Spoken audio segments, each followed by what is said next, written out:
The reservation at Lumière was impossible to get.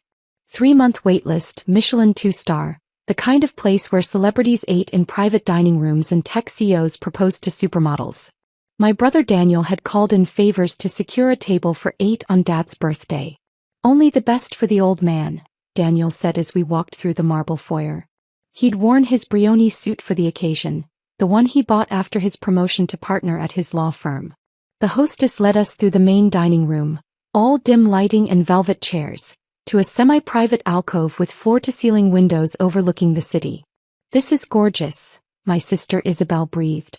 Her husband Marcus was already examining the wine list, his eyes widening at the prices. Dad took the head of the table, Mom beside him. Daniel and his wife Claire sat to Dad's right. Isabelle and Marcus to his left. That left me at the far end, next to my cousin Nina, who'd been invited as a buffer. "Sophia." Dad called down the table. "You made it. We were worried you'd cancel again." "Wouldn't miss your birthday, Dad." "Well, glad your schedule could accommodate us. What is it you're doing these days?" "Still that online thing." "Digital marketing consulting," I said for the 100th time. Daniel snorted. "Social media posting. Very cutting edge." "It pays the bills," I said mildly. "Does it though?" Claire chimed in. "Because I saw your car in the parking garage. That Toyota must be, 10 years old?" 11. "Still runs great." Mom frowned. "Sweetheart, we could help you lease something newer. It's not safe driving around in that old thing." "I appreciate it, but I'm fine." The sommelier appeared. A young woman named Gabrielle, whom I recognized but who clearly didn't recognize me in my simple black dress. "Good evening," she said warmly. "May I suggest our wine pairing for this evening? We have an exceptional 2015 Chateau Margaux that would complement." "The Margaux," Marcus interrupted.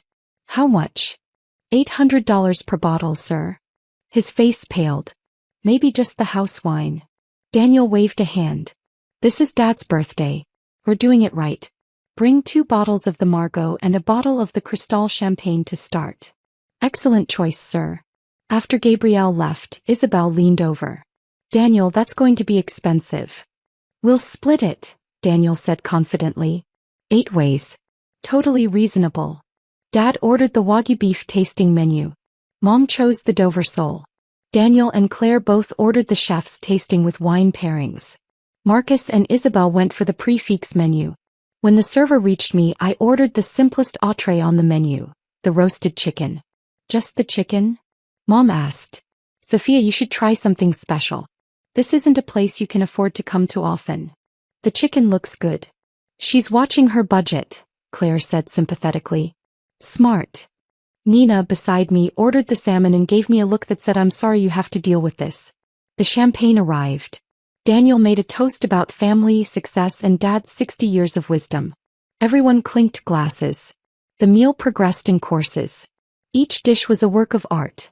Foams and gels and microgreens arranged like paintings. The Wagyu beef melted like butter. The Dover sole came with caviar. The wine flowed freely. Daniel held court, talking about his latest case, a corporate merger worth $200 million. Claire discussed their upcoming trip to the Maldives. Isabelle showed everyone photos of their new house in the suburbs. 4 bedrooms, 3 baths, Marcus said proudly. "We're stretched thin financially, but it's an investment." Mom beamed. "You're all doing so well. Building lives, careers, families." Her eyes drifted to me. The unspoken comparison hung in the air. "And Sophia," Dad said, clearly trying to be inclusive, "how's the apartment?" "Still in that building downtown." "Still there." "1 bedroom, right?" "Studio, actually. But it's got good light." Daniel's laugh was condescending. "A studio at 31. Sophia, maybe it's time to consider something more stable than freelancing." "I'm stable enough." "Are you?" "Because Claire's firm is hiring marketing coordinators. Entry level, but it's a foot in the door. Benefits, 401k, the works." "I'm good, thanks." "Pride won't pay for retirement," Dad said. "Daniel's just trying to help." The main courses arrived.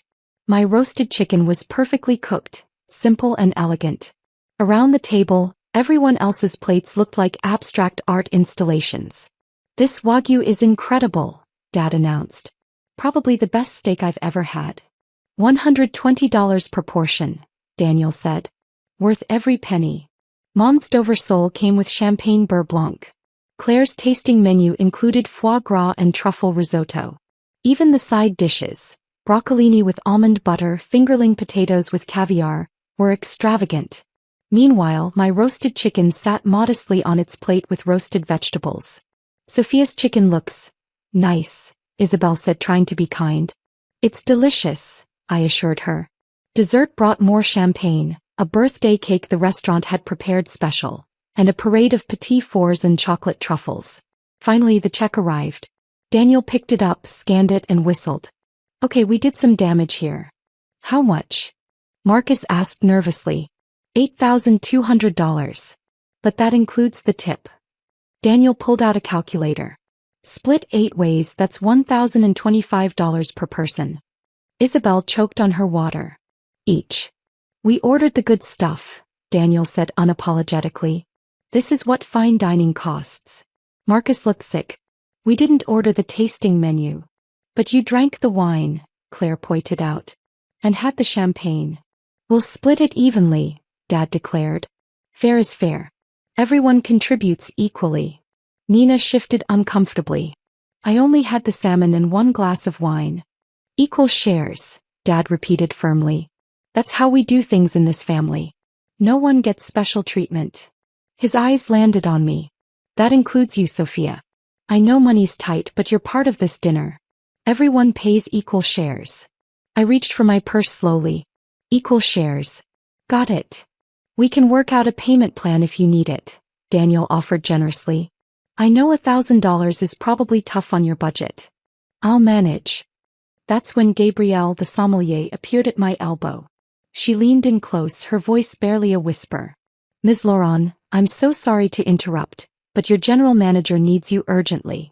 There's a situation with the kitchen staff. They don't realize your family is dining here tonight. Should we? She stopped, realizing the table had gone silent. Daniel's fork paused halfway to his mouth. Miss Laurent. Gabrielle's face went pale. I apologize. I shouldn't have. It's fine, Gabrielle, I said calmly. What does Antoine need? The new sous chef didn't recognize you. He's asking why there's no owner's flag on this table. And the kitchen is confused about whether to comp certain items or owner's flag. Mom's voice was faint. Gabrielle looked at me desperately. I gave her a small nod. Ms. Laurent owns Lumière, she said quietly. Along with the entire Laurent restaurant group. I'm so sorry, I assumed you told your family. The silence was deafening. Daniel set down his fork very carefully. Sophia owns this restaurant? Not just this one, Gabrielle said, nervousness making her talkative. The whole group. Lumière, Bistro Colette, Mère et Terra, the Garden Room, all 6 locations.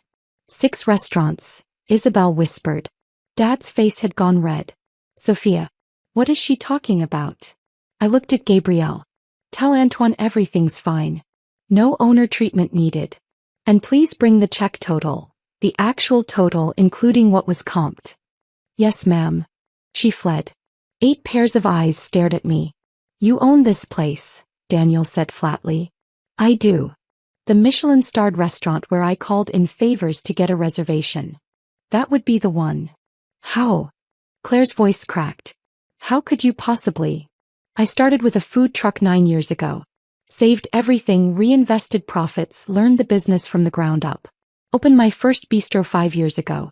Acquired Lumière 3 years ago when the previous owner retired. Marcus was doing math on his phone. The Laurent Restaurant Group. I've heard of that. They did $23 million in revenue last year. $27 million, I corrected. We had a good fourth quarter. Mom's champagne glass slipped from her fingers, splashing onto the tablecloth. $27 million? In revenue, yes. Profit margins in fine dining are tight, but we do well. Nina started laughing. A shocked, delighted sound. This is amazing. Is it? Dad's voice was cold. You let us think you were struggling. Living in a studio apartment, driving an old car. I do live in a studio apartment. It's 1,800 square feet in the penthouse of a building I own, but technically it's one large room. And the Toyota is paid off and reliable. Why would I replace it?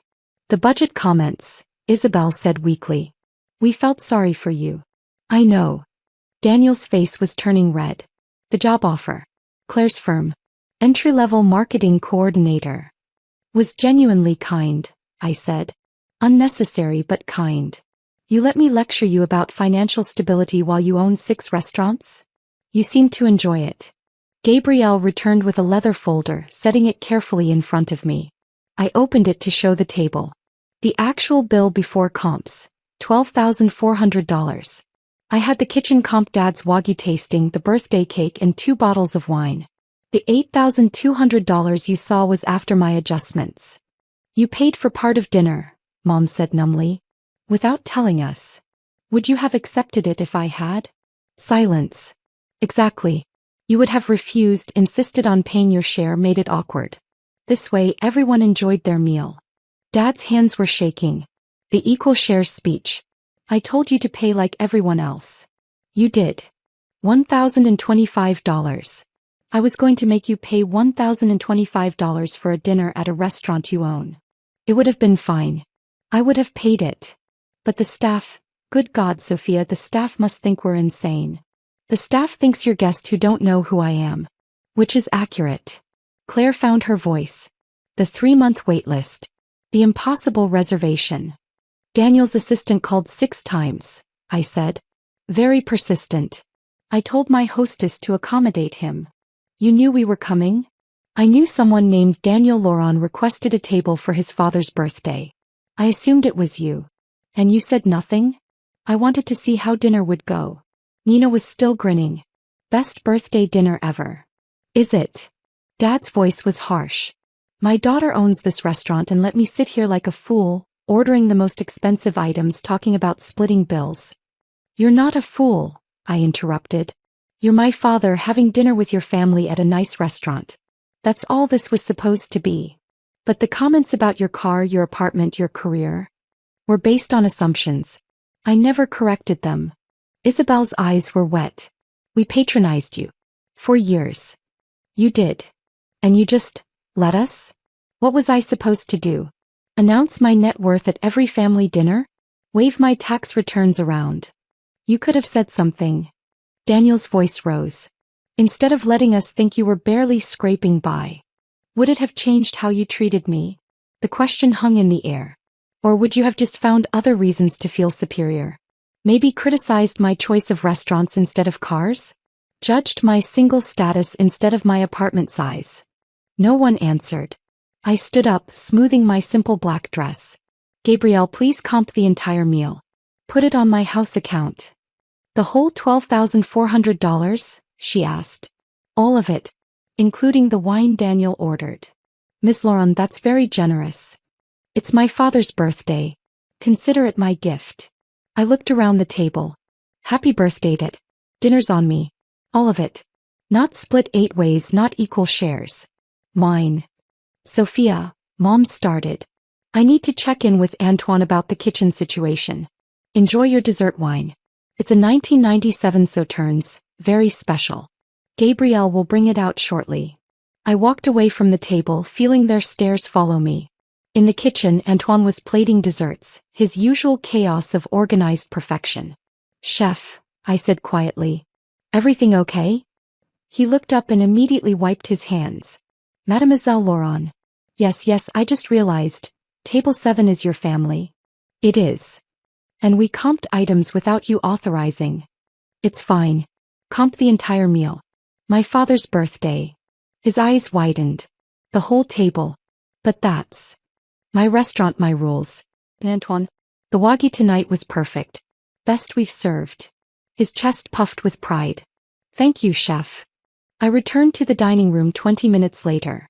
The table was quieter now. The Sauternes had arrived. Everyone had that stunned look of people whose reality had fundamentally shifted. Sophia, Dad said as I approached. Sit. Please. I took my seat at the end of the table. We need to talk about this, Mom said. What's there to talk about? Everything. Isabelle gestured helplessly. You own 6 restaurants. You're successful. You have money. And we've been treating you like someone you thought needed help, I finished. It's not the worst thing. It's mortifying, Claire said quietly. The things I said about your car. My car is old. You weren't wrong. But the context doesn't matter. You were trying to be helpful in your way. Daniel shook his head. You're being too gracious about this. Maybe. Or maybe I just understand that people make assumptions based on limited information. I let you have limited information. Why? Dad's voice was rough.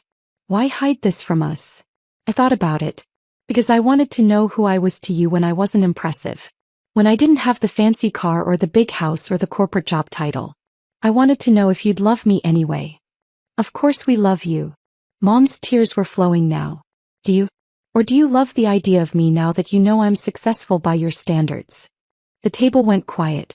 I love my work, I continued. I love building something from nothing, creating spaces where people celebrate life's important moments. I don't need a big house or a new car to validate that. I just needed to know that you could accept me without those things.